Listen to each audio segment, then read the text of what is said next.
let's go ahead and click on live here because there's nothing to wait for. We're just in the pre-show.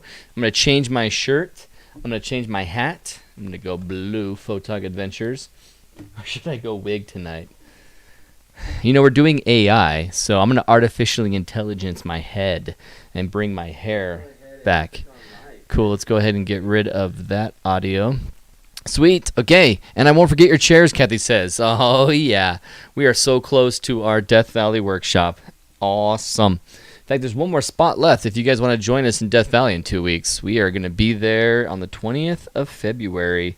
First day of the 20th and 4 straight nights. It's going to be terrific. I can't wait. Awesome. Let's about to go live. Let's see, it's 6:54. I'm going to change over there and let you guys enjoy a classic video myself. Hey, Sharon. Hello. Oh, no. Sharon, I'm not going to talk about that stuff tonight. I got too much going on with the with the AI. Sharon, please keep coming back. I'm going to be talking about the stuff that you and I were capturing and talking about the star colors over in next week. Because AI, there's just so much to talk about the AI tonight, so we got to get in on that. And Justin, you're awesome, man. I still owe you a lot of attention. I've been working. Oh, she says no worries. Sweet, thank you. I owe you a big spread on your January. We're going to talk about the February one today, but man, I just have not taken the time to get rolling on featuring yours and Matei's image, but I'm going to. I swear. I've not been in studio. So, oh, I see what happened. Gotcha. That was you responding to the other text. I see. Going live. Going live now. Let's go ahead and record this video. So, I'm making a quick video saying hey to my friend. Look, I'm live right now. See, look, I'm holding my phone in that video. So we're live here in about, 4 minutes and 13 seconds. And so we'll be live shortly. I'm going to go change my shirt, enjoy this video with classic adventure with myself and Brendan for the next 5 minutes, and I'll be right back. And let's get rolling into Milky Way Wednesday. All right, see you soon. And go, Brendan.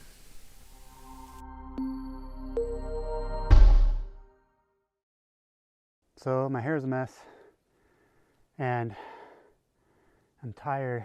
I only walked 8 minutes, it seems like. Those like funny moments that Brendan had, I kind of miss it.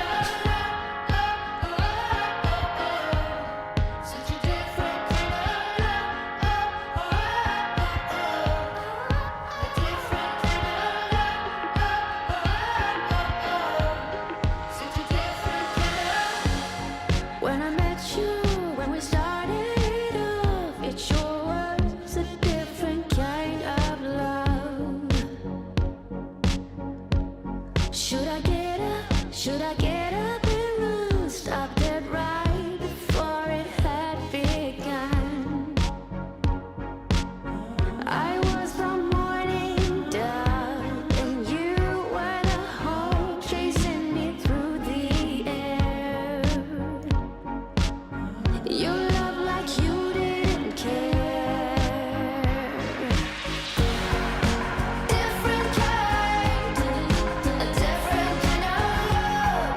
A different kind, a different kind of love. A different kind. So I want to go up there. Those trees are lit up by the sunlight. And Aaron and Rusty are up on that ridge up there. I'm going to take this path over here to go right up by those trees with the sunlight shining down on them. See if I can get a more intimate, up close view of those trees with the sunlight shining in them, so we'll see. Rusty and I just made quite a climb. Hope I'm not too sweaty looking. We came all the way up to this point from our spot way over here. See behind Rusty? You look down there. There's the road. There's the road right there. and we bushwhacked all the way through. We're discovering soon whether it was worth it. We'll see. Still looking for the shot. It's going to be a shot that not many have had, so that's nice.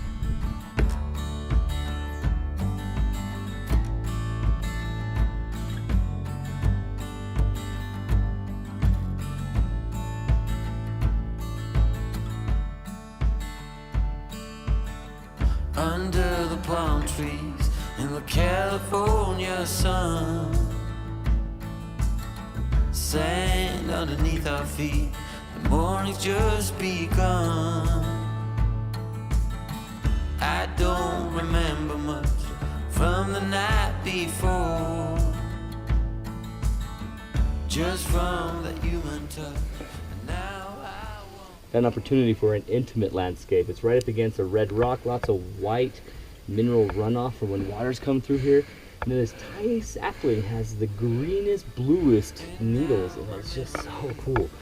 So I'm using the macro on the 70 to 300 millimeter, and I'm gonna capture this tree. on my face, but then it all turns black.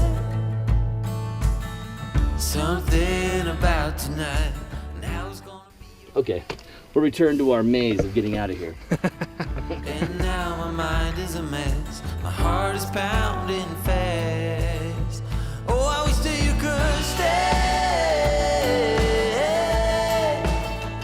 I don't care about the other one, I don't care about what you've done. Oh, I wish that you could stay. I don't know how it's gonna be, but it's gonna be you and me. From the look in your eyes, you need to get away. But I'll make you promise me that you'll come back someday. So let's make the most of it. I remember what you said. Up in the Ferris wheel, we're kissing in the shades. Oh, I wish that you could stay.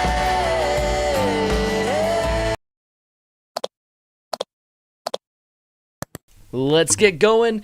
It's Milky Way Wednesday. Welcome in, everybody. It is finally Wednesday. I've been doing all these Monday presentations, and it's throwing me off. I got Milky Way Monday going. You know, I hate this. This shirt is so nerdy. I love it. But unfortunately, the collar is dying on me. You ever have quitting collars? You know, this has an awesome shirt. Let me appreciate this. It's a lunar module, and it is all of this information on here that I can kind of read. The crew compartment, yada yada, you know, like the one that Apollo 11 was in. But Apollo 13, not 11, but also 11. But I am feeling like this collar is quitting on me. I got this white undershirt that just looks silly. I mean, look at the back. I can't like it. I don't like it. Oh well, the nerd shirt is gonna look good. So welcome in. Hey everybody, I'm Aaron King with Photog Adventures. This is Milky Way Wednesday, where I teach as much as I possibly can about Milky Way photography every Wednesday, and sometimes just celebrate some things like your images. In fact, we'll talk about the February contest again. Remind you everyone on how to find that link. It's down in the description below, if you're wanting to find that. And Brandy, yes, hey, where are you going to be in October for the eclipse, she asked me. Well, actually, that is going to be up to the weather. It looks like her message has just popped out of the chat, at least when it comes to here. That's too bad. But if you're wondering, it's going to be southern Utah, or if I have to, we'll go wherever we need to for our workshop, because we want to make sure we get the clear skies. That's priority. And so we're going to have to be flexible and rolling with it in the workshop. It's going to be fun. John has returned. Mark is here. And Sharon, I already talked to her. Justin, he has my own Aurora. Okay, cool. He has his own. And if you want to promote that, LOL. Yeah, Justin, actually. Let's it's just left. It was the LOL at the top there. But Justin Miller is putting on an Aurora Milky Way workshop in Michigan on March 24th through 26th. The lodging is included. So if you want to check out Justin Miller's website, Justin, put the website in here and I'll put it up on the link. Go for it, man. Let's get your workshop filled in. So Ron S, howdy. Gavin, hello from Australia. And Bob Borkowski, Eric Kuhn was a surprisingly very cool and unexpected presentation. Wasn't it, Bob? Just the idea of rocket photography. It's something that I see the trails, I see the blasts of fuel that people capture, really neat images. But to have someone on who's done it a lot and has some really great photography of it, it was exciting and great to have Eric Kuna on Monday. So that was a Nightscaper pre-event. If you guys are going to Nightscaper conference, go sign up on nightscaper.com. And we were doing a pre-event with all the instructors, and this week's was Eric Kuna. It was fantastic. So AI. Let's talk about AI. Wow, it's 7:03. It's almost like I'm ahead of schedule. Maybe I should delay a little bit more. What should I do instead? No. Let's get going. Let's get rolling. My plan is Bisti Badlands, John says, for the annual eclipse. Yeah, that's one of my backup plans. If it's going to be too bad of weather in Utah, I will blitz over to New Mexico. We can make it, absolutely. So it might be ruining your shot, John. It'll be fantastic. And it looks like he retracted that message and I featured it. No one should go to the Bisti Badlands. They'll be terrible for the eclipse. It's actually outside of the total eclipse. So wear a black shirt under and it won't be noticeable. Yeah, you're right, Teresa. Then it'll be fine. It won't seem like a quitter collar, will it? I should do something about that. Got to do that. Okay, cool. So let's get rolling in on this discussion. So with the AI, I've talked about it. Yeah, it's for a direct hit. He emphasized that it's for a direct hit, so I don't have to lie anymore. It is a perfect total annular eclipse area, so you can enjoy that. So with the previous week, in fact, where did I save that? I guess that has gotten moved. But I have all these images. Oh, I guess I opened them up in the January one. That's what I did. No, that's not what I did. Where did I get saved? Maybe they're downloads? Maybe they're just a fat list of downloaded ones? I have all these images. Oh, crap. I've done it again. There's yet another Milky Way Wednesday where I've got to find files on the last possible moment while I'm live. Where did I save them? I just had them up. I know I had them. Ah, gads. What folder would I have put them in? I would have put them in the Milky Way Wednesday folder. And why aren't they under that? Is there another folder? Maybe this new folder? No, that's not it. Ah, gads. Now, since they're not even in a place that I expect them, this would be even worse to find them. So let's go through pictures. Maybe. I doubt it. Crud. I had them all up. Well, I showed it to you last week. You had some examples of the craziness. In fact, I could even show you on my phone.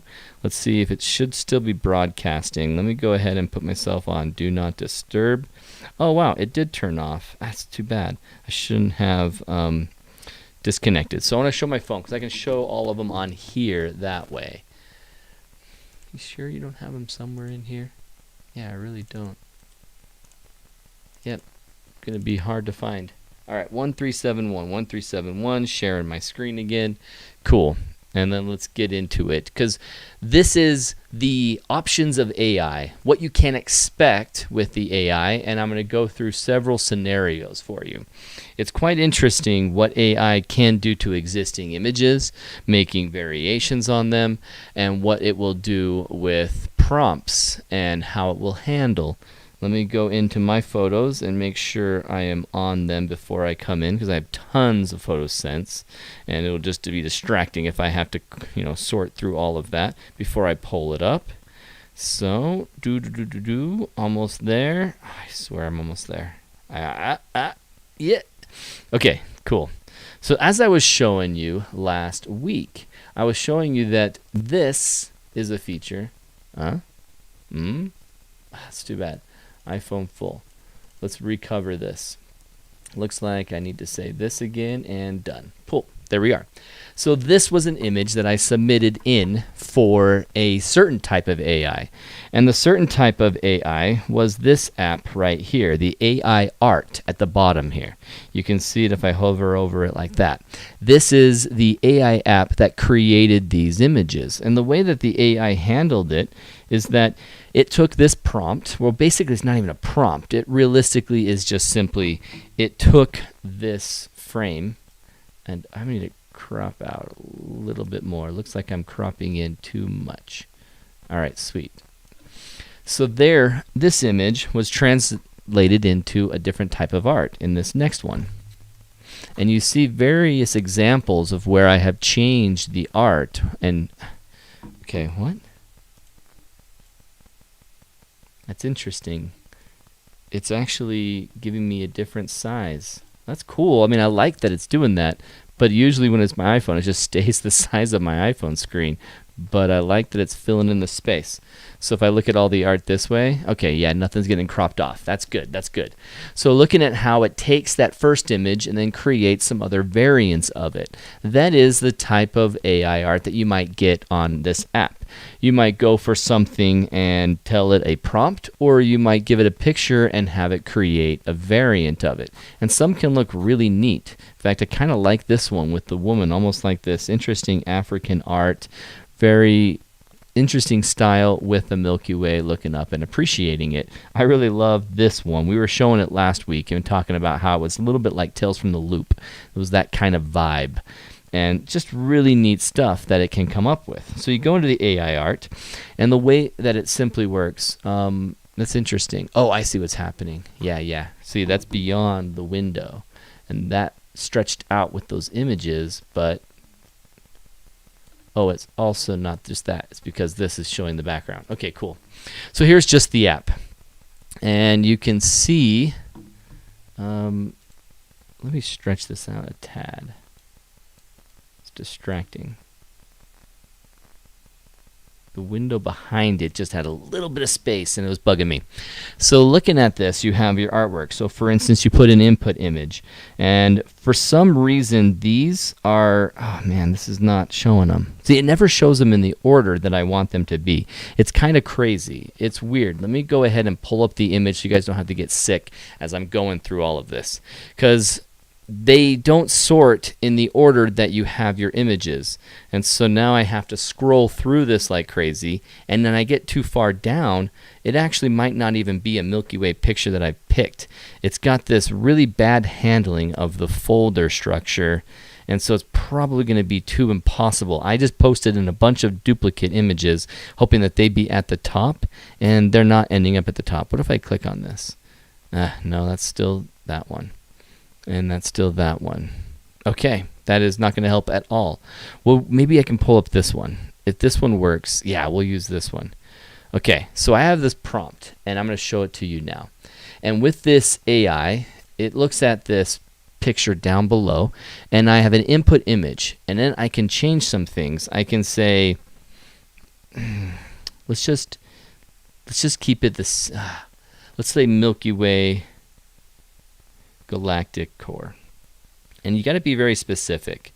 Galactic Core is going to help it know what to look for to include in this picture. So now it knows that I want the galactic core. I want it to be, let's say, realistic, and then using this input image, and I hit generate. And then it just goes through this and thinks about it for a while, and it's going to pump it out. Yeah, it looks like War of the Worlds, Bob says. Exactly. And now this pulls up. Using the image prompt that I gave it, it knows some colors, some things, and it's like not quite what I want, and the style is realistic. Let's go into a dreamscape. Oh, I have to watch an ad to generate another one. Oh, great. Cool. Well, this example will not be continuing on this app. Let's go to my iMac, because I want to show you my... Excuse me, ma'am. You dropped... I don't need your ad. Turn it off. Turn it off. Okay, so the ad will run in the background. But here, over on this page, I'm going to show you roughly a similar step with DALL-E, DALL-E 2. If you do a Google search for this, you will find a OpenAI that allows you to create the same thing without all the ads and do it from your browser. And so what I did is I went into it and I gave it a prompt. And so in this case, I asked for Milky Way Galactic Core Atacama. Let's see, what would happen if I zoomed in? You'll see that much more clearly. Yes, awesome. Notice that I also got some freaky puppies and like freaky pictures of me and puppies. So here's the original picture, and then the variants made these dudes. And it's like, I don't like that at all. I asked the app, I said, Aaron King of Photog Adventures with a six-pack. And so it gave me this photographer holding a six-pack of drinks. I was hoping it would give me like muscles, but it did not work. So in the prompt of Atacama, it gave me a Milky Way galactic core plus Atacama, which is a desert. It's empty. There's not much more to give me. But I wanted to do it for a very specific test. Let's take you through the entire process. So the very first prompt I gave it was Milky Way galactic core and the Golden Gate Bridge. And it created this art. I mean, look at this picture. This is the Golden Gate Bridge and a Milky Way sky over it. Now the direction we're looking, it's not where the Milky Way core would be, but it's actually pretty accurate for this location. It's the kind of northern hemisphere Milky Way. So I was like, that's interesting. So then this one right here, it blended it into an existing photo, and you can see it couldn't handle the clouds, and it created this art that way. Well, let me come out of this picture so you can see all four. And let's look at the other prompt. Same thing, same attempt, different attempt, but same prompt, and it gave me these resulting images. And I said over the Golden Gate Bridge, and this first one I said and. So I wanted it over the Golden Gate Bridge, and it made some interesting art that went across it. Well, now I wanted to play around with it in different famous subjects. I went to the Statue of Liberty with the Milky Way core, and then it seemed like as I went further away, this first one gave me some accurate looking Milky Way images. But then this one started just getting more artistic, more painterly, and that's all it wanted to be was art. It didn't want to be anything more. So then I looked at this and thought, okay, that's still a northern hemisphere Milky Way core. It's handling it pretty well. What about Times Square? It actually went up into the sky at an angle to see the sky. It didn't stick with just what was visible. Can I make this even bigger? I can make it huge and massive, but you can see this is Times Square and a Milky Way sky. Let's go to the next image. Will you go with the arrow keys? Okay, cool. So Times Square and a massive Milky Way sky above it. And it understands that it wants to be in the sky, and it paints the Milky Way up there in Times Square, not down somewhere weird on Times Square. So then I was noticing at this point is where I really started paying attention to the fact that, yeah, it's recognizing. I love the puppies. I wanted to try and make a puppy picture, and so there you can see the puppy faces on the side. I was like, okay, what if I said Uluru? Uluru's in Australia. How will it handle the Milky Way core? And it did this. It created Uluru, like barely visible, and a Milky Way up high in the sky. It remembers, maybe found existing images that had an Uluru and a Milky Way, and it knows that, oh, the core was up in the sky high. It wasn't at the angle of the other ones. Look at this. The core is at the top, like it, over Uluru. And so I believe it's taking actual images from people's Milky Way photography and then creating these from them.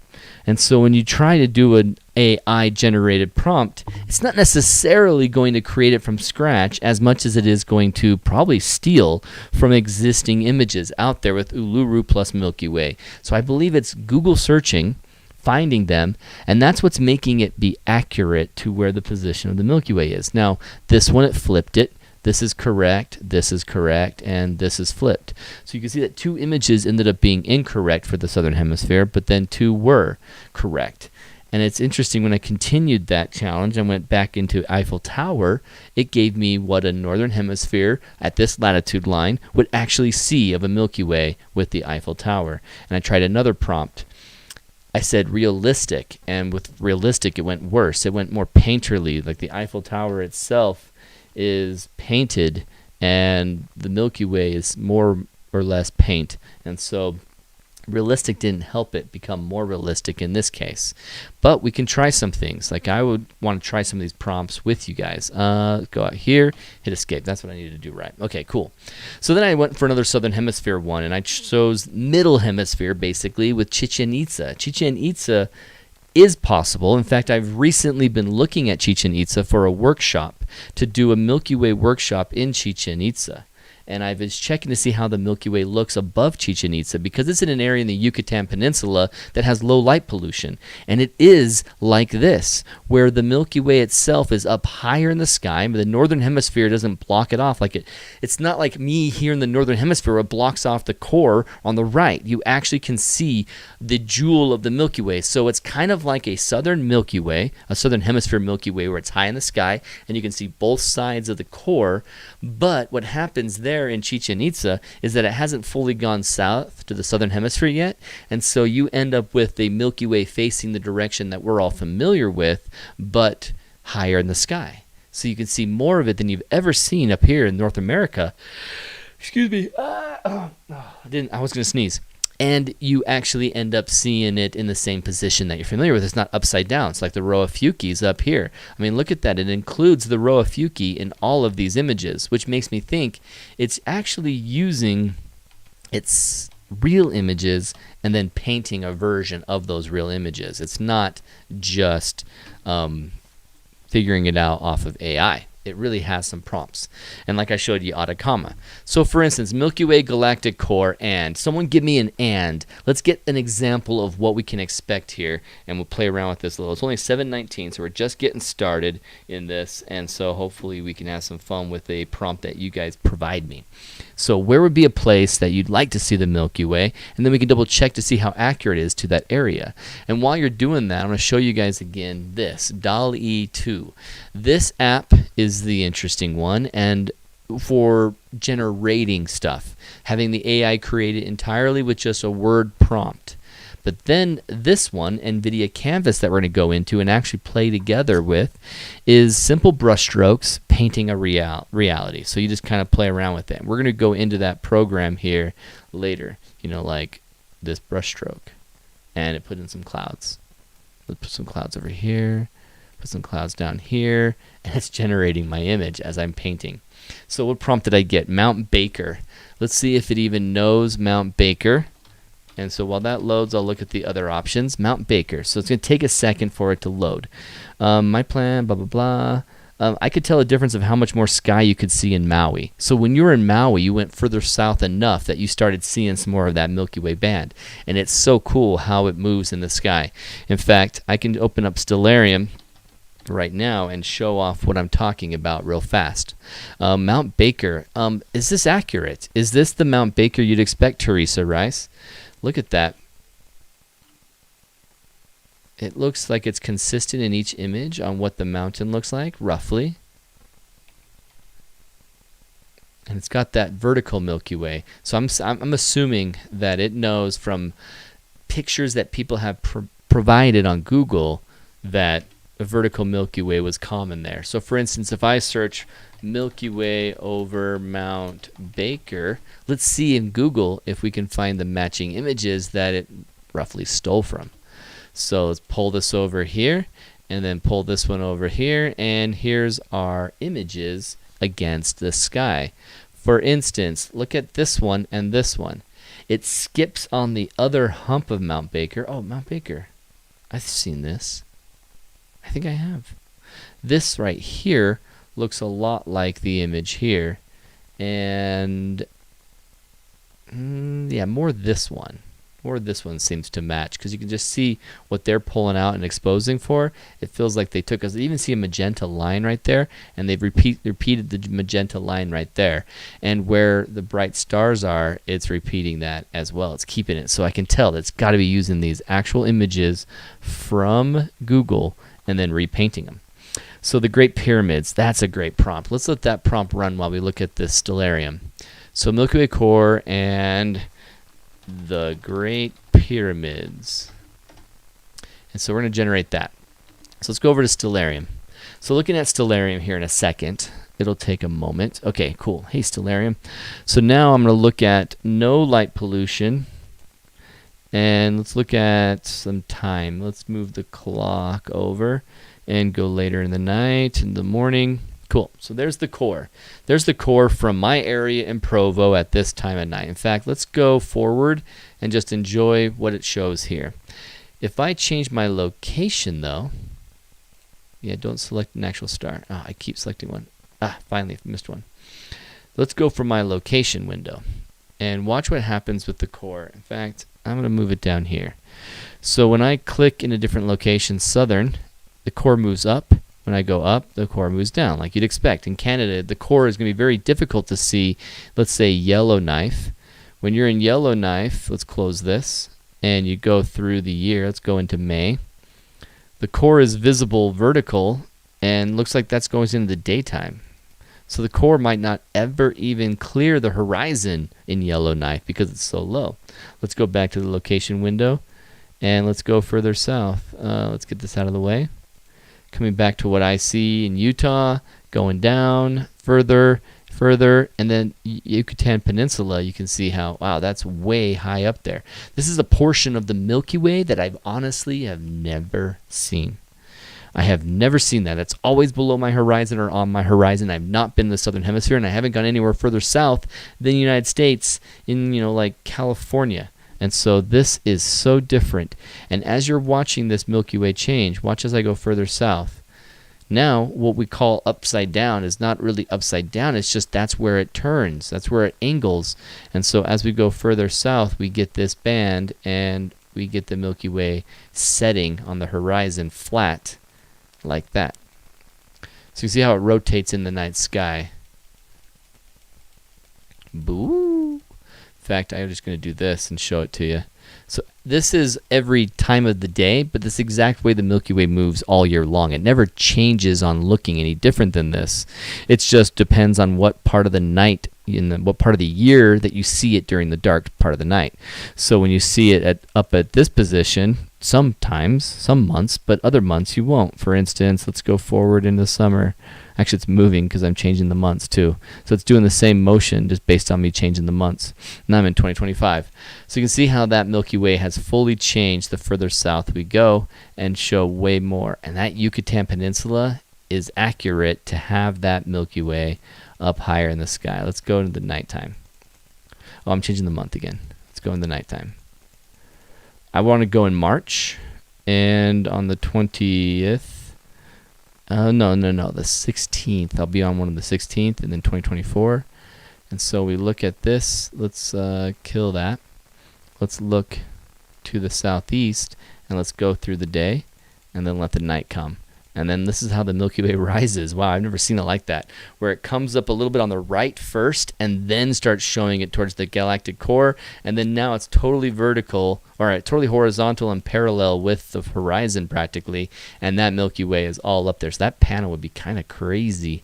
Let's go another hour in, and then it gets higher in the sky and higher in the sky, and it clears Chichen Itza. Let's see what our prompt has done. So let's go full screen on this, and there it is. The pyramids, the Great Pyramids with the Milky Way. And they got, oh, wow, I think that's incorrect on what the pyramids look like, but that's cool. Here's a pyramid with the Milky Way above it. A pyramid with the Milky Way above it. That's the reason why I have to come to Cusco, Peru, Fault Faster says. We've got to go to Peru. One scientist is suing the patent office to allow copywriting his AI's art. Wait, so the scientist wants to sue the patent office that's going to allow him to copyright his AI's created art? Interesting. Sharon says, how does this affect copyright laws? Is it being used to create art that may be used for sale? Yeah, exactly. That's interesting. Because if it is being used to create art that people buy, and they just basically stole from people's images, that is a bad thing. If they look at these Google images that are posted on there, and that's how the AI is generating this art, then it is questionable, highly questionable. And that is something that the AI world and us are having to solve. And it looks like the patent of this has a unique perspective on it that might even keep people from copywriting their own AI art. And this guy wants to copyright his AI art. So he creates it with AI, and then he copyrights it so no one's other version similar to it can be used or without him making money. That's interesting. They are not giving copyrights to AI right now. Yeah, you shouldn't, and I don't think you can. So before I go into playing around with NVIDIA Canvas again, I want to talk about some of the other things. We mentioned, so on your phone, you get an AI program. They usually charge you quite a bit, like you generate a bunch of pictures of yourself. I was going to pull that up, but I can't right now. It's going to take me too much time. And so when you're looking at this and thinking, okay, I've got this app that will generate interesting art using real images. That's kind of fun. It becomes this way to paint something that you really like. Well, the other thing is that you also have generation of art from nothing, just a prompt. You can do that in the app, and you can also do it on the app I was showing you here, where you just give it specifics. I want the Milky Way Galactic Core with the Great Pyramids. Boom, there we go. I mean, for instance, while I'm talking about this, I want to show you what it can do. So 3D model of a dog made from balloons, realistic. And let's see what it can create from that as it's going. So then you have AI that will assist you in creating something interesting from your photography, but it also will take pictures of you and make you look epic. So there's a 3D model of a dog. Let's try something else. Let's try a fuzzy monster, let's go a pink fuzzy monster in a yellow room. All right, let's try and see what this creates. So then you're looking at AI generating new art from your prompts, new art from your images. I mean, look at this. This looks like a realistic ball of fur that is not an actual image. It is not taken a picture of it, but it looks like I could have had this, taken a picture of it, and tried to sell it on eBay. It's like, oh, this is this art. I mean, this is probably a bad example of what can be done that's not great about it. Let me hit escape. Then it'll zoom out better. But I can create a children's book with an interesting art style and have the AI create it for me and have all my prompts give each page a picture of art. So it's like pink fuzzy monster in a yellow room gets scolded by its blue monster mother. Let's just find out what happens next. So let me simplify this. AI takes your image and generates art from it. AI takes your prompt and generates images from it.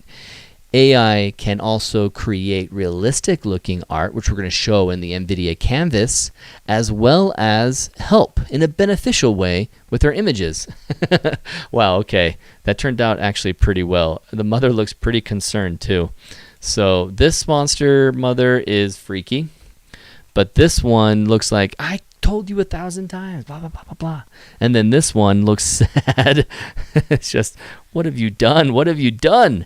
And this is that pink monster. Now, it doesn't keep any of the art from the previous one where it has that style. So that would be a challenge, is creating from that when you have a version. So you might have to take that version and make variations or something, because I really like, say, the art of this one, this artistic style, but it didn't create anything similar enough, not enough. This is close, but not similar enough. All right, so let's talk about Be Funky. This is one version of many options out there where you can take a picture of yours, like say this one. I'm going to throw it on here. It has to be a JPEG, and then hit the AI image enhancer. And it's going to take this image from Linco Viaduct that I took a while back and enhance it. And I want to show you this situation over here on this actually, you know what? You're not going to see this image. I got to move it. So I'm going to go here. This was a unique scenario where it's basically mostly green trees with some color, but at some point, and you're not seeing this, you're only seeing me scrub, there is, let me make sure it is actually showing you. Yeah, it is. Okay, cool. At one point, the sun comes up, and now the trees go from green to orange, and it's very obvious. So not there, not there. It's like one frame to the next frame is a complete change in vibrance and color. And it's really fascinating to see, so I wanted to show you this. Okay, so first off, it has some crazy glitches, but then where does that color pop? I had it set at the exact spot before I came in, but then I played with it before I showed you. Oh, man, it's not really giving me what I'm looking for. It's too bad. I had it all set up. I shouldn't have touched it at all. Cause that's why I needed to go into like the epileptic, shaky, flashy images to get there. Okay, here I found it. All right, so now we're going to pull this over where you all can see this. So this is the frame before it all goes orange, and then this. So you can see how in the time lapse, once the sun came out, it turned color on the green leaves as well as accenting and bringing out the orange ones. And so you can see this in this time lapse. In fact, let me just show it to you. Sorry for the flashing. The flashing will be annoying right here. But this is the full time lapse. And as the color pops and as cars come through here and we're capturing that sunrise, this is a Lincoln Viaduct image that makes up this. Let's get away from that. That's going to be too annoying. So it makes up this. And I'm going to come out of Premiere right now. This image before and after the edit. This is my edit where I tried to bring it down from being too crazy, and the AI enhancement brings in this color. Let's look at other stuff. Here's an image that I really love. I love this image. It's a great Milky Way shot, one of my prouder images. Let me pull it in here and see what the AI does. Let's not save that. AI image enhancer. And now, once it enhances, you'll see that it has a pattern where it brightens it, and let's move this over. Let's zoom in. It brightens it and brings in more detail. It basically is focused on making the image more saturated and more vibrant. And that is what the AI enhancer is going to do. Let's take another picture. This is an image that I've been proud of. Very colorful, crazy colorful in fact. And the AI image enhancer of befunky.com, befunky.com, will make it even greener. So this is a before, after. And this is the craziness that can be useful. So maybe, say for instance, I love this edit on this, but I know I could maybe even make it better. Let's just see what the AI image enhancer will do to this Goblin Valley shot. It's like, maybe I could have pushed it up a little brighter. Maybe I could enjoy what this does. Well, this is an image that I never post-processed. It just existed like this. In fact, let me drag it in here. This is one of the images that I captured on my Coolpix, Nikon Coolpix. It's sitting back there. My Nikon Coolpix 8700, and I was really proud of this image of this barn. I was playing around with these yellow flowers in the barn and the abandoned building, and I liked them kind of, and then I went and captured a close-up shot of what is the barbed wire here, and the barbed wire is golden and has great light on it, and I just turned out to love this more than any other image I had on here. Well, I never did any edit on this. This came out as a JPEG, and I never did a touch to it. Just loved it in camera. Let's see what it would do in post on this. Now, a raw image, it won't do anything with, not this program, but there are AIs going into plenty of programs out there. If you do a Google search for AI tool for making photography, the first thing you get is information about, where are you, Skylum with Luminar. Luminar uses AI edits in their photography. So you're looking at some like Photoshop where it will use the AI to make edits and changes. And I think that's going to be a huge benefit for those of us who are in our retirement years, excited about doing photography, but not really keen on learning how to do all the Photoshop edits and everything. Oh, I double-clicked again. Let me drag this over. Don't save. Here's an image that I had a hard time editing. I really wanted to feature that Milky Way and the aurora, but the moon was out and everything's crazy. But maybe this AI giving it a little bit more saturation, maybe it was the right choice. And in some ways, you can use the AI like this to kind of give you an idea of maybe where else you can push it, and you might actually like it. And it almost makes my image look very lacking in color after seeing what it did to it. It's like, wow, okay, cool. I kind of like what it did there. Here's another one. Never edited it. This was one of my favorite images of a Venus flytrap eating a slug. And let's AI enhance it. And it's going to be subtle, but it's going to be more vibrant and brighter. And just this versus that, I can see how this is a stronger image being edited than leaving it in camera. I had this dark face of the Venus flytrap that I liked, but seeing the other option where you bring it up a little bit, it still has a contrast with the other well-lit Venus flytraps, but this one kind of comes across looking pretty fantastic. And I almost like how the glow of light and the color of the building back here start to pop up a little bit more, and it does seem a little bit more finished versus what I've been using all these years. This was 2005, and this is an image that I loved that I could have made even better, and with the AI's help, it can be pretty fantastic. Okay, so it's 7:37. I want to get moving through this even faster, and Okay, I'm going to get out of here after this presentation. Let's play around with this AI tool. This is free to download. I don't know if there's any sort of risk whatsoever involved. I'm not vouching for this program right now, but I can say, oh, I should probably kill Stellarium while I'm doing this next part. Goodbye, Stellarium.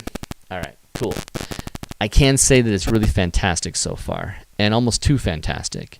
It's interesting. I mean, look at this example right here.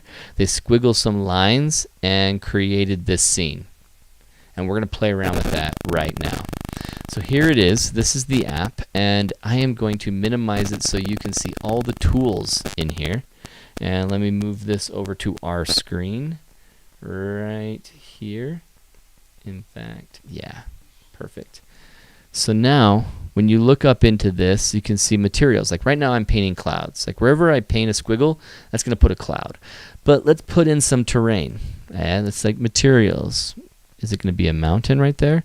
Oh my gosh, what? Okay, so this was a material, it says, like a hill, but instead it's kind of painted some color in my sunset. Oh my God, that's cool. So what if I say over here, mountain. I want to paint a mountain. Now, do I need to actually paint a mountain? It's still just playing with the clouds. I don't want it to actually paint the clouds differently. I want it to create a mountain. Yeah, it's just painting with the clouds right now. What if I add a new layer? If I do a new layer and then do the mountain shape. That's still not a mountain.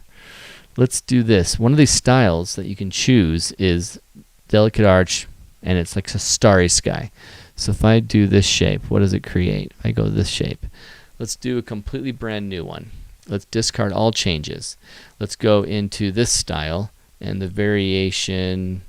Yeah, let's have some Aurora in here. Let's be Justin Miller, and let's get some Aurora in here. Now I want a rock. This says dirt. If I'm painting dirt, does it actually apply dirt? Okay, cool. What if there is like a tall mountain? It doesn't look like a mountain at all. That's interesting. So let's paint out. Let's get some trees, which I hate, but that's bizarre. So what if I paint it like this? That's worse. That's worse. So what if I did it very first time? I went like this. Squiggly, squiggly, squiggly, squiggly.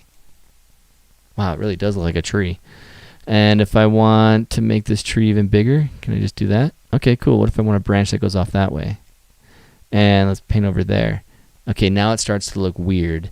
So let's go back and let's make it a little bit less weird. Now it seems like two trees. Let me connect it to the ground. Yeah, it looks like light is hitting that branch. So if I go for a bigger brush and paint trees like this, what would happen? Oh, it looks like just a tree in that shape. Let's just have it be completely off frame. So that's a tree that comes into frame. That's interesting. Let's go with some straw. No, grass. I really want the mountain to work. What does it want me to do, like in the distance like that? That kind of looks like a mountain now. What if I paint this fully in? It's looking more like a mountain. And then paint it all down into here. Kind of paint it over that. So let's just paint right here and fill this in. So that's kind of a mountain. Now, does it have an option for a Milky Way? Because that's the one thing that photographers are saying, oh, this sucks. We can't have this. But what if it's not going to include Milky Way? What if it doesn't have that? Okay, water.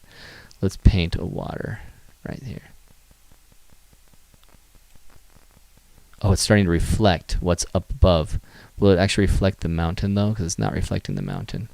It's moving the water in. Let's paint it over these two trees, and let's go down to there. It's reflecting Aurora roughly, but it's not quite there. How about some gravel? Let's give it like a gravel beach right here in the corner. Okay. What about bringing in a little path in there? Okay, yeah, so it's kind of like it's got a gravel path that goes out into the water. And let's put sand. Yeah, why not? And on the other side of this tree. Okay, cool. Now, what would it be if I had a flower? That's kind of a weird plant. Let's undo those changes because it's also changing the shape of my terrain. Stone wall. What would that look like? What if I did that on the mountain? Does it make it look more stone-like? Kind of, but not in a good way. Not in a good way. Let's see, mud, no, birds. That's not working. What was the sky? Oh, I see. I'm painting in the sky. I was looking for birds. Let's try and do variation. Oh my gosh. Interesting. So after everything that I've painted and I choose other variations, it gets way better. Variation 2, variation 1. That's actually starting to try and put a Milky Way in there. But I really liked one of these right here. That one actually has my mountain reflecting in it. Oh my gosh, that looks so good. That's concerning. If I click that, it changes it to a nighttime scene, to a daytime scene, more of a sunset scene. Oh my God. Snowy scene. So now my trees have less life. Oh my gosh. That is intense. Wow, that bit of road looks a bit familiar, Dave says. So now I'm sitting here thinking, okay, what if I painted in some clouds over here? Oh, interesting. I put them between here and then move things around. I kind of like that Mount Olympus feel, but could I add... Wait, snow? I don't know. I'm painting snow on everything that I choose. Whoa, that is crazy interesting. It does just fill in with snow wherever I draw. Oh gosh, so it's kind of a summer feel, like the end of summer feel right here, and it can be changed. What if I put some stones out here? That doesn't look very much like a stone. That's kind of terrible, to be honest. What if I did a smaller brush with that stone? And wait, that put a tree down.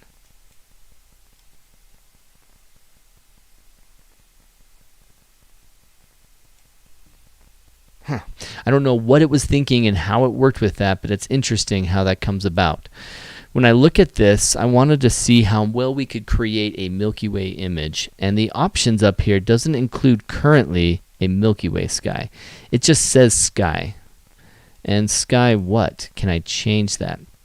And so I have these styles, I have these layers. I have okay, I want a nighttime sky now. And let's do a variation where it's a cool nighttime sky. Now, if I paint, are you going to put in some more Milky Way? What are you going to do? What are you going to do? No, it never changes the sky to be Milky Way. It just kind of changes a slight bit about it. So that's one good thing, is that we can't quite get replaced Milky Way-wise, but you can see how someone could, with some great effort, create something that maybe looks interesting, and on Facebook, you wouldn't know the difference. You wouldn't really know. You'd just be like, wow, that's a cool place. Where's that? And, oh, it's this really great canyon. Looks like a fjord in the middle of Canada. Dang. I really like that. Look at the reflection of yellow in the color in the water. I don't know enough skills in this at all. This is the first time I've really played with it, so I can't give you hints on how to use this. But it's another example of what the AI can do and what's happening. If you've heard about the ChatGPT stuff and filling it in, I should do a Milky Way Wednesday where I do an entire segment that was written by a ChatGPT, like teach people how to do a panorama for Milky Way photography, and see what ChatGPT will write up as terms. And basically what I can do is take transcripts from previous Milky Way Wednesdays to inform it with ways that I talk, words that I use commonly, and basically teach it to machine learn what it is that I do to teach these kind of principles and see what it can create. I'll have to play around with that just for fun. But this Milky Way AI discussion was mostly to talk about something that is very popular right now and very interesting and kind of concerning, as well as just kind of familiarize ourselves with the tools. This NVIDIA Canvas is something that is crazy interesting and probably the most concerning when it comes to making photography. It's like, well, I got a really cool picture, great sunset, and it's all entirely fake. that is going to be a problem. Or I create the entire scene and everything about it is fake, not just the sunset. That's NVIDIA Canvas. When you're dealing with something that's pretty neat and fun to play around with, is creating this art based off of a prompt and creating something. But it's like Dwayne Johnson capturing a Milky Way photo. Let's just see what happens. It knows Dwayne Johnson probably as The Rock. It knows him in here, and maybe we'll show him as a photographer doing Milky Way photography. Oh my gosh, look at that. Oh, yes. I love how they included a giant rock. I mean, he is The Rock, but he's like iPhone capturing a rock with the Milky Way over him. I don't know what that is, but if Dwayne Johnson was right here and he's trying to capture the Milky Way and someone's standing in front of him, that dude is not going to stay there that long. I think Dwayne Johnson could get him down. I love how it just includes rocks. Like, oh yeah, the rock's taking photos. Now he's doing selfies in front of the Milky Way. I got to save this. I got to save that Dwayne Johnson selfie. So if I went back and said realistic photo of Dwayne Johnson on a photography workshop, and then I can put it on my website to promote my photography workshops. Yeah, see, this is an example of the purple monster. I love this one. It's a photo of a white fur monster standing in a purple room. That's not Dwayne Johnson. It keeps hearing me say the word rock, or it just thinks about the rock and just he's holding a rock. I mean, I guess he's kind of in a photography workshop because it's got lights, but it really does not represent him very well. Create a painting of Dwayne Johnson as a photographer. Let's see if it'll just do that and not be weird. And we'll end it on this. There's your six-pack. Yeah, Dwayne Johnson, his six-pack is my six-pack. So it's funny how he's almost more Vin Diesel than he is Dwayne Johnson in these photos. And, you know, bodybuilding has some really weird looks, and this would be a bad muscle build. Ugh. Yuck. And once again, holding a rock. Okay, so AI is getting better and better. And as you saw with just the quick prompts, like if you want to show someone an image of I got the Milky Way over the Statue of Liberty, you might be able to fool someone with this, especially on Facebook. In fact, I'd be curious if I could create an entire Instagram account with generated Milky Way shots and then celebrate them as if they are real. If I could get this to even come through. Milky Way galactic core and the Statue of Liberty, realistic photo. I don't think going in all caps is going to help the AI, but maybe it'll really send the message. I want it to be a realistic photo. Create it like the NVIDIA Canvas does. Create something real, but then put the Milky Way where I want it and the subject. See, that's terrible. That's not realistic. That's hyper art, stylistic. It's not real. Oh, man. Okay, so the last thing I will do is Southern Utah annular eclipse. We were just talking about this before the show started, and let's see what kind of image it comes up with. So dealing with AI, the benefits of it is going to be stuff like having your art get edited for you, and that's really cool, kind of. I mean, I could say that this was my annular eclipse shot, and you wouldn't even know. I mean, what would you say? It looks just like it. And it's like, well, it's kind of a boring foreground, but I really liked the annular eclipse. You would believe me. I like this. This is just cool art of a full eclipse, and I don't even know what the extra lines here in that one is, but cool, why not? So if I go annular eclipse and a backlit camel, let's see if it creates, what's his name? I want to say the wrong name. I like how it's sitting here on his nose. It's not bad. It's pretty decent, but it's not as good as forgetting his name. Crud. Oh well, who cares? This was an interesting topic. Not necessarily any help for anyone, but the idea of what editors like BeFunky can do real fast to edit your photos, it makes AI a benefit. Real fast, what it can do out of this is usually more of a humorous, have fun with it, and maybe create some art for your wall, but nothing more. And the intense, incredible accuracy and potential of the NVIDIA Canvas is quite fascinating. It's quite interesting to see what happens. Like, you create something and then you do a variant, and all of a sudden the art gets better, even though what I had created originally was starting to look kind of crummy. But the reflection in the water and everything is just awesome. Just loved it. It wasn't Joshua Snow, Kathy. It's Cripps, Matthew Cripps. Joshua Cripps. I want to say Matthew Newman, but it's Joshua Cripps. For some reason, both those guys have a similar build in my mind, and I picture Matthew Newman every time I picture Joshua Cripps. Bob Ross painting the Milky Way. We got to end it on that. That is absolutely true. Bob Ross painting a Milky Way galactic core. Let's do that. So at least they have the core in there. I don't want it to be the same. So John Crooks has a great prompt to end this.